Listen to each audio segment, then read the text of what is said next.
ёстой тэгэх учигтай гэдэг учраас л ийм зүйл дахин давтагдж байгаа юм шүү. Харин зөв ашиглаарай да. Баг багаар тэр цаг хугацаа чинь ойрцоор байна залуу үеийн. Одоо тооцоолбол 2000 оноос хойших өрсүүдэд хандаж хэлэх зүйл юм.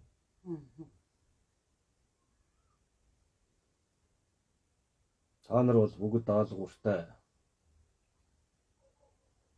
мөн зөвгөнлийн цаг хугацаатай давхцсан өрсүүд гэдгээ давхар санаж явах хэрэгтэй байна. Ямар зөвгөнөл гэж юу? Эзэн Чингис хаан чинь би 800-ны дараа энэ ертөнцийг дахин засахаар бомон хөх цэрэгтэйгээ задран ирэх болно гэсэн хатуу зарилгатай одсон.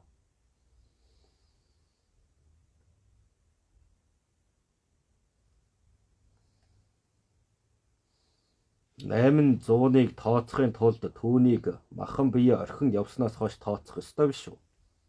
Тийм. Тэгвэл 800 жил нь болоход маш ойрхон байна. Өдгөө 4-5 жил л үлдүү дээ. Тийм. Та нар ядаж бэлтгэлтэй байх ёстой байх нэ дээ. Ийм зөгнөл бараг цагаар 1000 жилдээ нэг тохиож байна гэсэн үг.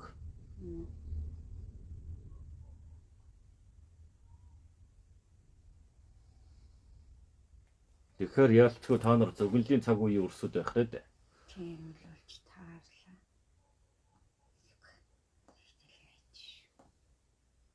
Бид яг юу гэж хэлэх вэ?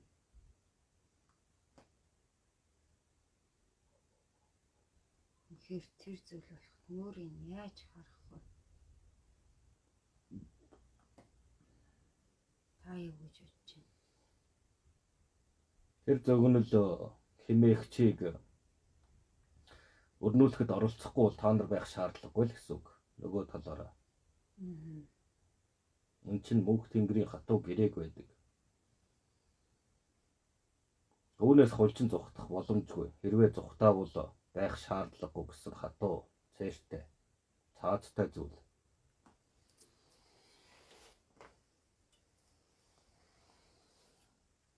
Нэг нь ирүүгээр бол нөгөө талаас хатуу гэрээг зөрчигдлөө хэмээх нь шүү дээ. Тэгэхээр алдаа эндэгдэл гаргаж болохгүй цаг үе гэсэн үг.